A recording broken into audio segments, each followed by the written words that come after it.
How important are relationships? We are diving into that topic today, and really the importance of real, genuine relationships with true connection and meaningful communication is the topic for today's podcast. I am so excited. As my guest today, I have Shell Montemayor, incredible agent from the Dallas-Fort Worth area. And she places a high value on real relationships with not just her clients, but everyone in her business life. And that extends, I believe, as well to friends and family. Shell, knowing that real relationships is such a core element of your business, could you share with everyone what that means to you? What is a real relationship? Absolutely. Thank you for having me. Relationships are so important in real estate. I think it's the most important thing. That's where all of my business comes from. We all know that for clients to want to work with you, they have to know you, they have to like you, and they have to trust you. Yes. And trusting you throughout a real estate transaction is super important. Whether you're a buyer or a seller, whether you're an investor, it doesn't matter. Like, they need to trust you because you're representing them every step of the way. Right. So fostering that relationship, it's never too early to start working with a realtor, because you want to foster that relationship all the way through. I had somebody call me yesterday that wants to work with me in 18 months and wants to get the relationship started. And I said, now is a great time, because I can learn about their family. I learn about their job, why they're moving here, what's their motivation, how I can best help them along the way. We can learn about different areas, things like that. So relationship is everything to me. I think that's incredible. And I know you're talking now about leading up to a transaction, that the relationship, the earlier you start it, I believe the stronger your entire transaction will be. So using that same example, are these people looking to sell and buy, or just buy? They're looking to sell from another state and buy here. And a lot of my buyers are that way. They move from other states and they move here. We hardly ever move people back unless they're looking to move back to their grandkids. Right, yes. And that is absolutely the best reason for any move. So now we've talked about this relationship where someone is about to enter into a contract with you, whether it's buying or selling. Tell me a little bit more about relationships after someone is finished. I mean, if after they've closed on their new house or they have sold their house, what happens with the relationship after the deal is done? Yeah, absolutely. So I just rushed back from my reinspection and walked through for one of my clients. And they were telling me, okay, I got to get all my questions in before Monday. I said, I'm your realtor for life. Like, you have access to, you have my phone number, you can text me, you can call me. I am here for you. So I think I was talking to you one time and I was telling you how I don't reach out to my past clients so often because they come to my events and I see them there. But I always have past clients reaching out to me and for anything. Like, it could be home improvement. What do you think of this? It could be solar panels. Please call me if you're thinking about solar. Please, anyone listening, please call a realtor before you do anything with solar panels. First, if you're thinking about buying a piece of land in a resort area and it sounds like a great deal from a postcard, please call me before you do that too. Yes. I've had clients that have done that, and it is hard to get those sold. So yes, it is. Please call me on that. But they call me on just about anything. I had a client call me yesterday. Her mother fell and broke her hip and said, hey, do you know of a good skilled nursing facility for her? And I do. It's amazing. I do research on everything. So I did a lot of research on helping my dad through his medical care. And so I said, absolutely. And I sent her 3 recommendations for a skilled nursing facility. So I think that you have to really care to be in this business, and relationship is everything. I agree. When you think about relationship, and we have talked about that relationship with potential clients, because the reality is sometimes for a variety of reasons, they're not able to sell or they're not able to buy. However, you still have made that relationship. And from what I know about you, you continue that relationship regardless of whether they're able to buy or sell. So I think we have a good idea of that importance when it is directed multi-directional, a two-way relationship between the client and you. What about vendors? So how important do you think the relationships are with, say, your title rep or your closing attorney or your lenders? How do you value the relationships with all the people that come together to make real estate transactions happen? So that's a great question. I love working with all of my vendors. I'm very loyal to them. So once you're my vendor, like you're my vendor for life, unless you move out of town or something happens. But I value my vendors and I invite them to all my client events too. I love to meet their kids, get to know their family. I buy and sell their homes too, and help them invest in other properties. They call me too when they have where they're thinking about a home renovation or something like that. I had one ask me about taxes last week. My photographer wanted to know about insurance and how that works and what's going on in the market. They also call me about what's going on with market rates and what it's going to look like in the next 6 months. And we talk about that too. So I have a great relationship with them. I know a lot of them, I know their kids and their family. And I love helping others with their business too. So I'm big in helping other small businesses get started and really market them too. I think that's really incredible. One of the signs of a healthy, I would say, real estate company is when you actually handle transactions directly for your vendors or for people in their inner circle. That means their level of trust in you, not just as an agent, but as an individual with that genuine relationship, is at really a high level. That is one of the questions that I ask as a coach. When I first meet someone and we're doing an overall assessment of their business, I will sometimes ask, do you get referrals from your vendors? And I'm not sure if they know why I'm asking. For me, that's a real filter test of how are the importance of relationships showing up in their world. And that is one of the quick litmus tests to see if you have great relationships. So I think that you've covered the importance. I think that you're clearly staying connected with people that now live in your area, and you're being a resource for them for everything about just living there, being a homeowner in the area, and anything they might need for their friends. You mentioned the skilled nursing care, so they know that they can reach out to you and you're going to be there for them. So now I'm going to ask you a hard question, because clearly you're doing it. How do you do it? If there was a real estate agent or a salesperson, because what we're talking about really is applicable to anyone who's in a service industry or a sales industry. So if someone is listening to you and I talk today, and they're like, oh, I want my relationships to have more significance, and they know that there's a disconnect, what actions could they take to start building stronger relationships? So I say it starts from the moment you meet them, getting to know them, getting to know their family, getting to know what they do for a living, how you can help them, and not just real estate, but in other ways. Through the transaction, going above and beyond to make sure that they get the best house for the money, or they're selling and they're getting the best deal to move forward to their next place. Really getting to know them through the transaction, and then really being there and meaning it, right? Don't just say, hey, contact me if you know anybody, but how can I help you? Really connecting with them on a different level is super important with them throughout the transaction, and then afterwards, making sure you're there for them in every facet of their life. Okay. So it sounds like when you first meet with someone, it can't just be about, we'll use real estate because that's our industry. It can't just be about how many beds and baths, what school district do you want, what do you have to have, what's the square footage. It can't be about that. If I'm hearing you correctly, you're saying in those initial meetings, it needs to be more the why. So why would that school district be important to you? So would you say that changing up how you ask questions and digging deeper, would that help to create a meaningful connection? Absolutely. Go one step, even 2 steps. I mean, we had talked about Dale Carnegie in the past. They call it digging deeper and going up the tree, right? And That's then right.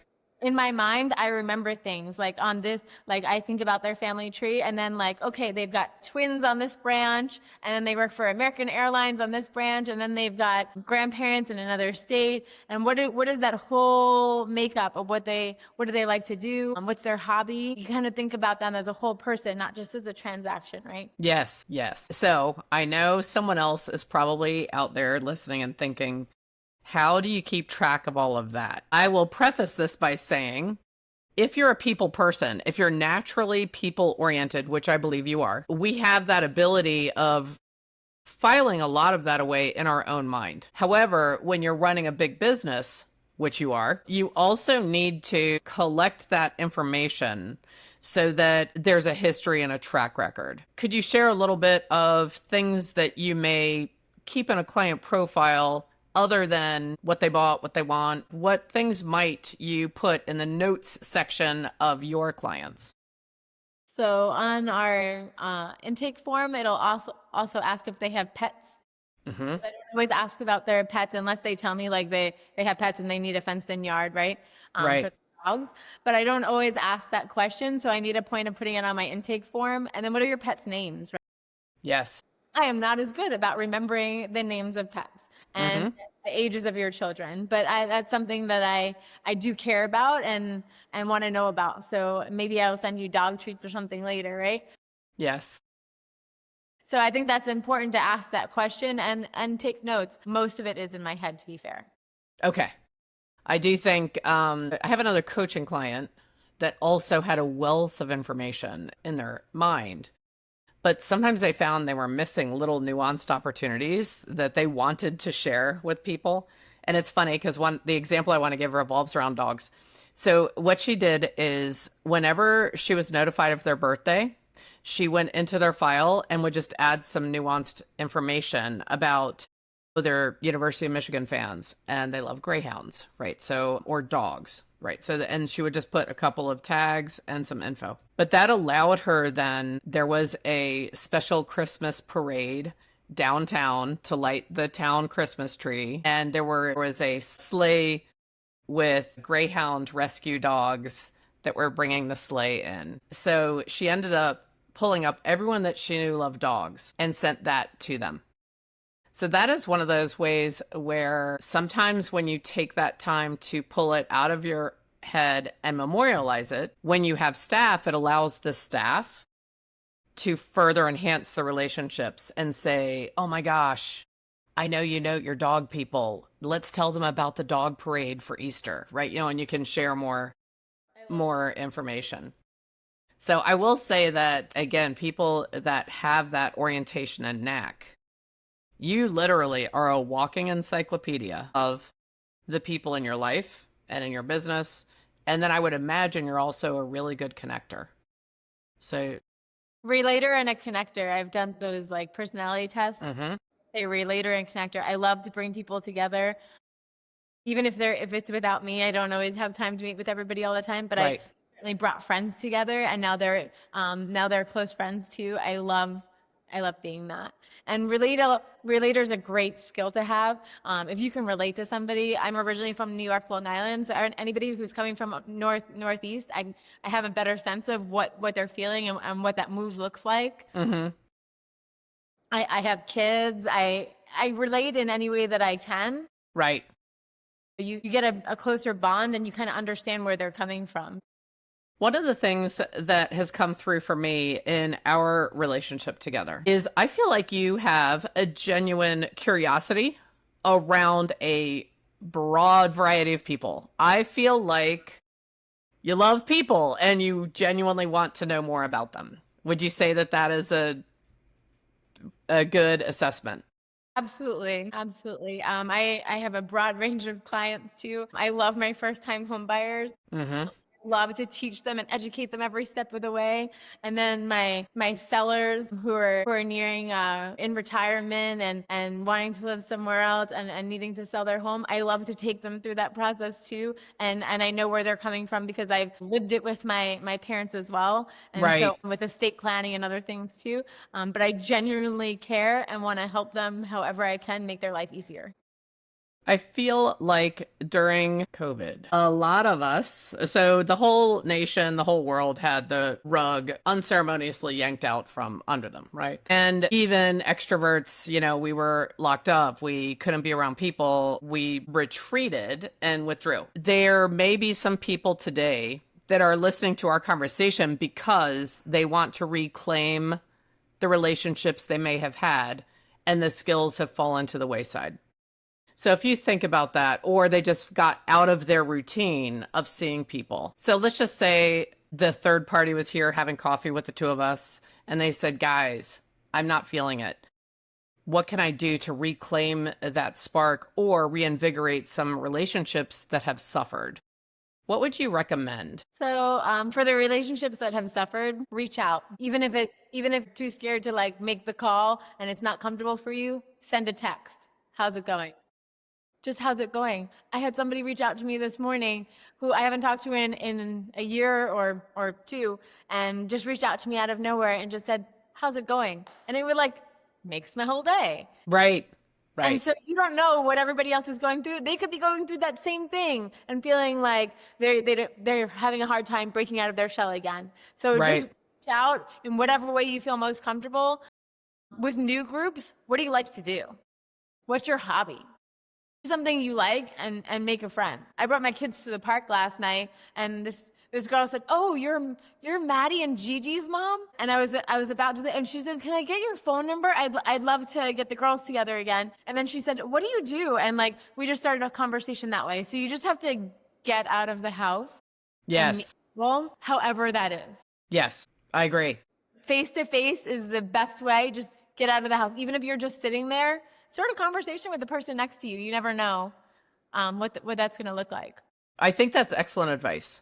And that is something that salespeople in general used to do more often. And we do have some data back where after what we've all gone through, some of those skills have faded off or gotten rusty. So challenge yourself to be the one that smiles first or makes eye contact first or says something first.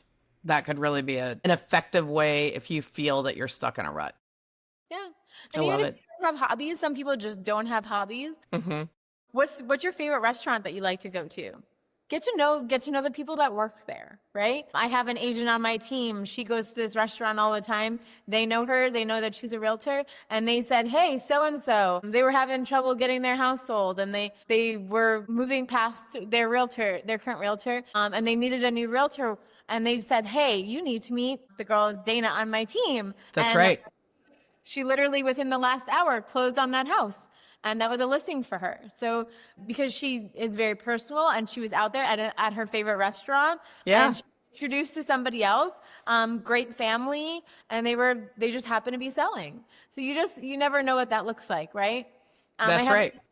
I have another agent on my team. I tell her like she is great in front of people too. She did door knocked 40 homes today, and she goes to local businesses in her area. She's dual. She speaks 2 languages. She also speaks Spanish, and she went to a Spanish-speaking business.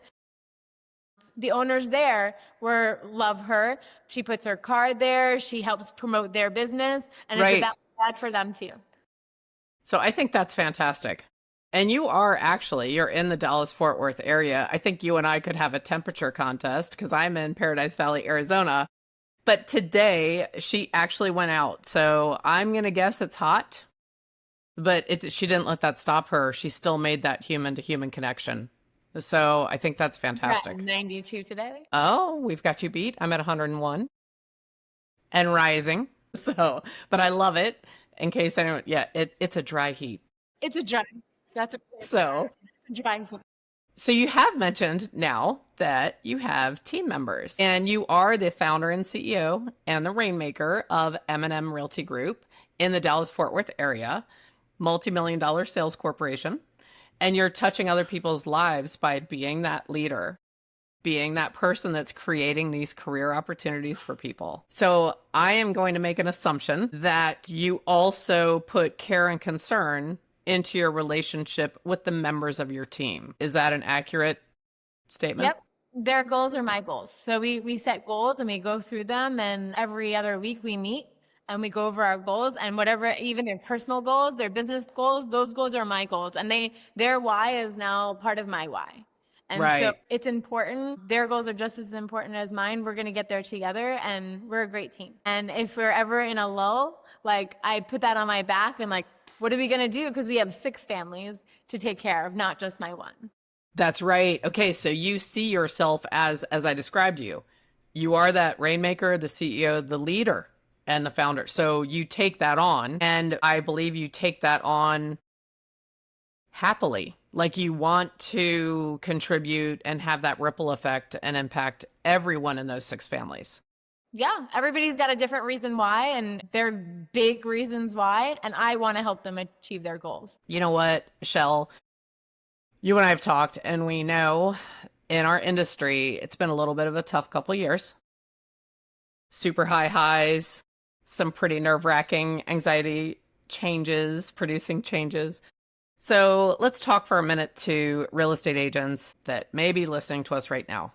Let's give them a baby step, like an action step they could do right now if they feel as if they lost their spark, or they're feeling a little bit like, yes, I want to reclaim it, and I don't know that very first step. What's a very first step someone could take to get those relationships reinvigorated? So for those beginning agents that don't have many clients, reach out to your friends. Okay. Reach out to your friends. Plan lunch, Yes. dinner, get together for coffee, whatever that looks like in your life. Do that. Get out of the house and make that connection again. For those that have got going and then kind of pulled back with their spark, hey, reach out to your past clients. Maybe you're not feeling like connecting today, but do a pop by at their house, take a picture. Hey, I was thinking about you. I dropped this by today. Hope you're doing well. Up soon. I think those are great ideas. And I love how you are thinking about newer agents as well as established.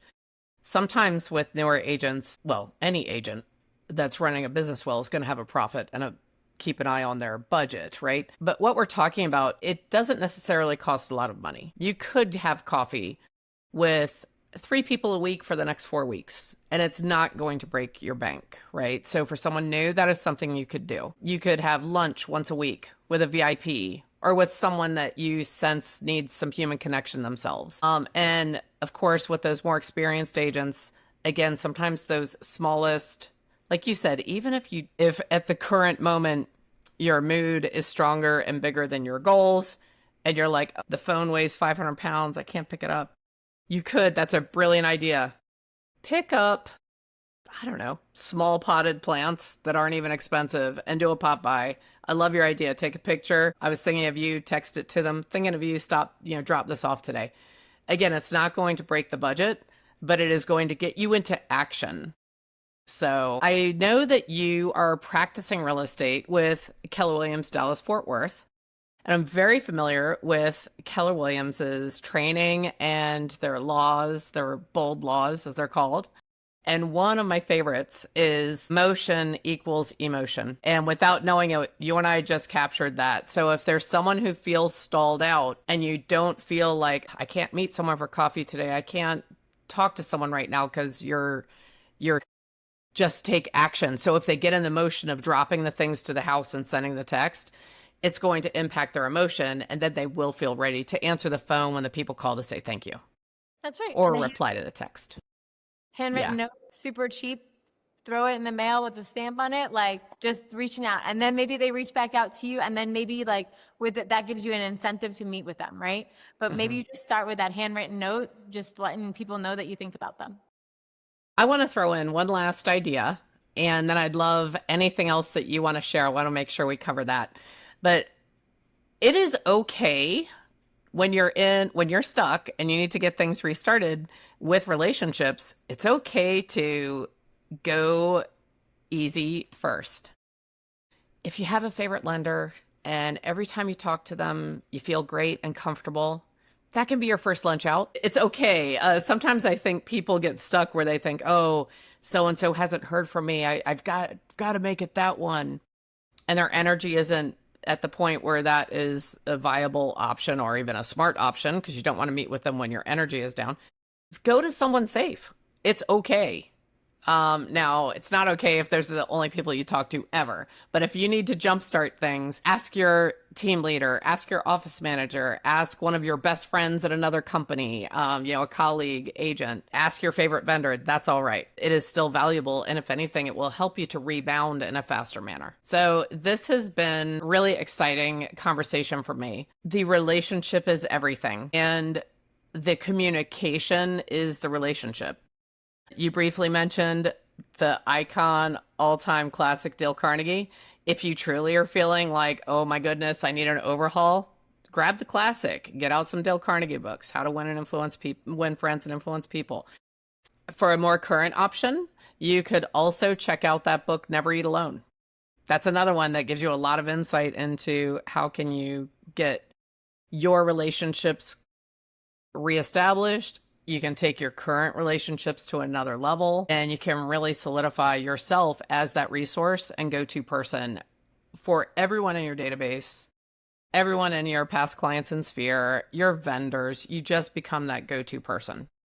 Yeah, there's a social media influencer. His name is Sam something, and I can't think of it at the moment, but he's got like curly hair, and everywhere he goes, he just asks them, how's it going? And he just asks them questions. It could be the waitress, it could be somebody at the car repair shop, whatever it is. He just asks about their life at the hotel and gets to know people and makes connections like that. It doesn't, and that may be a little less pressure on those that get anxiety, because if you get rejected, you could just walk away, right? Walk away. That's right. Yes. No real rejection, has it going, they could say fine, right? And Yeah. then there's no real rejection, and you just work on something else, right?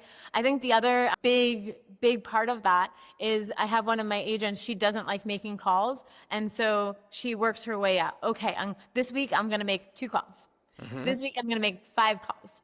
Okay, I'm doing like 50 texts, but I'm going to do 10 calls this week. And she works her way up every week.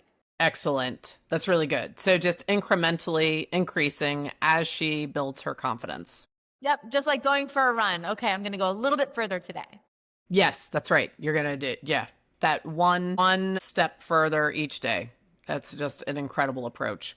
Well, I want to thank you so much. It is, as I mentioned, you have the M&M Realty Group, and you all are servicing Dallas-Fort Worth. Do you want to share anything more about where you're selling real estate and your area? Absolutely. We cover all of Dallas-Fort Worth. I live right in the middle, right by the airport. So we service both sides of Dallas.